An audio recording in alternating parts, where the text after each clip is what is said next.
Welcome to Paco, the Realtor channel, where I talk about real estate, rants, and other things that can make our life really interesting. Hey guys, this is Paco, the Realtor on Taco Tuesday with Paco. Today, I'm not eating tacos, which I normally don't, just because it's Taco Tuesday. Today, I am eating pasta made of rice. Yeah, so sticking to my diet. Hey, I haven't given $5 away yet, so haven't been slipping. Alright guys, Taco Tuesday with Paco. Today I want to talk to you about a few questions that came up in the last few days. I wasn't able to do Ask Paco Sunday because we were working that late that day. So, first question is regarding what's the Homes for Warrior program? Homes for Warrior program is a program where if you are a first responder and, hey Kelly, if you're a first responder or a teacher, an educator, I will give you 20% of my commission back to you as a broker. Whether you're buying or selling, I put 20% back in your pocket, and that's usually a few $1,000s. So, hello. So if you are a first responder, in the medical field, what's up, Robert? In the medical field, police officer or military, also, I will give you 20% of my commission. That is a Homes for Warrior program. So if you have any questions, what's up, Greg? Reach out to me, and I'd be more than happy to send you some information on that. All right. Second, I have a buyer that was quote unquote, I'm waiting for the market to go down so I can buy. And we hear this a lot. So I figured, why not have a question with him? Why not answer the question and go from there? So his theory was, I'm going to wait. His theory was, I want to buy now. I want to have it for a few years and then rent it out. But because homes are a little more expensive, I'm going to wait for the market to go down. Okay, well, let's talk about that. If this is an investment, I always say, if this is a flip, then we look at this completely different, guys. But if it is a primary residence, then and you can afford to buy, there's absolutely no reason why you don't do it. So I explained to him, I said, look, here's a problem with your logic. On the surface, it is logical. Wait for the market to go down. We don't think it's going to go down for another year or two, right? So you're going to wait 2 years. What's your rent? What are you paying for those 2 years? Let's say your rent's $1,500. So what is that? $1,500. So what is that? $15,000? Give or take $16,000, $17,000 that you're still going to give away. But you're going to wait for homes to come down. So in 2 years, you're going to give away over, let's say, $25,000 in rent. But you want to wait for the market to go down. So in those 2 years that you're paying rent, throwing your money away, you're not buying. You're going to wait for the market to go down. Let's say the market goes down 20%. 20% of a house that costs, $300,000 is what? $60,000. So, yeah, well, you know what? On the surface, that looks fine. But here's one problem. The problem is rates. Rates are going up.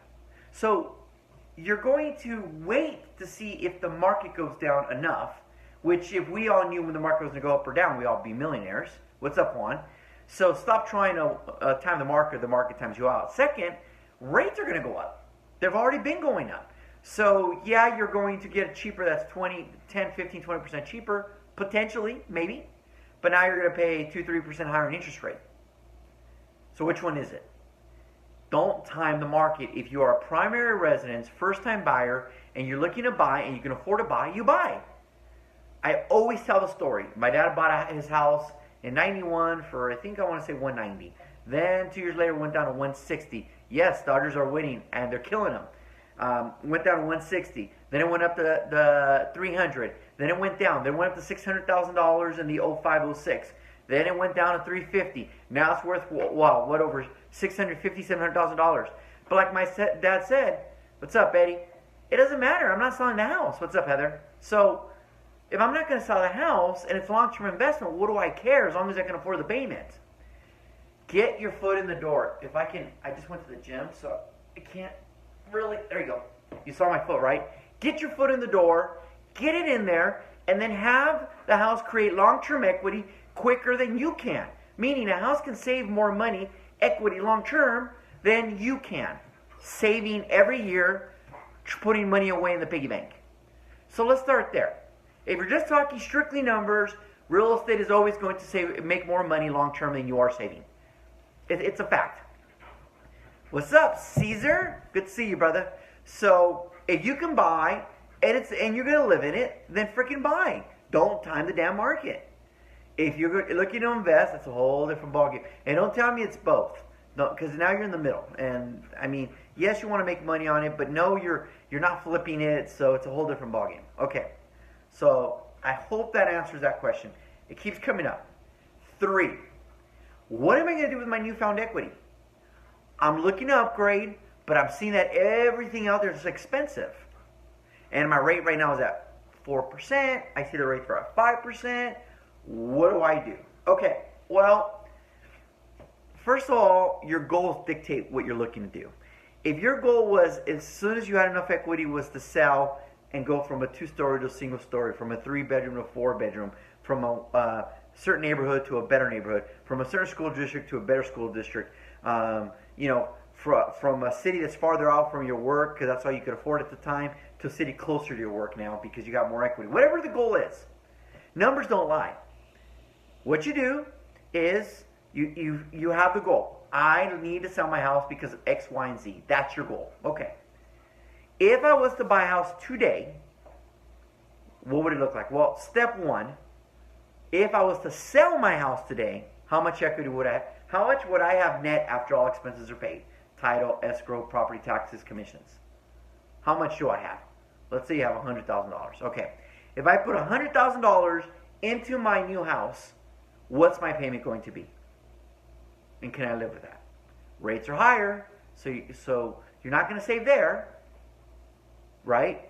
But is it worth the extra $200 a month? Probably, if you can afford it, right? Or do you have to put all of it down? The other question is, if you're only putting 20% down, so you get rid of PMI, can't you technically put the rest of it away? You know, so if you have $100,000 and you want to buy a $300,000 home, that's $60,000 plus closing costs, let's say $70,000, and then you have $30,000 saved up. Technically, couldn't I now sell my house, buy the house I really want, get rid of the PMI, and put $30,000 in a savings account? Or maybe pay off my debts with that? So if I look at it from the totality of the big picture is, if I have debts and I have a mortgage, and I'm able to sell my house, pay off almost all my debts, get the house I want, maybe for a little more, technically it's cheaper because now you no longer have those debts.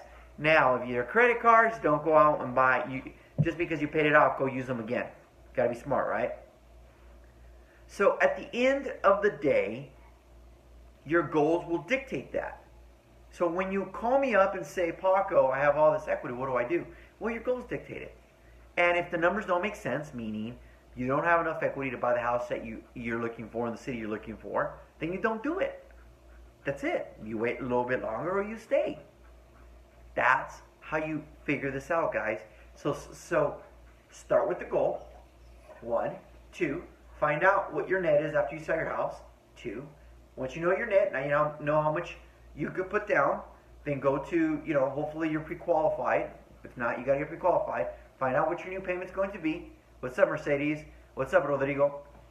And then, if that number makes sense, you do it. All of a sudden, all these people have equity. Maybe it's as simple as you have 20% equity. You just need to refinance and get rid of your PMI. And you don't have to sell. Not a bad problem to have.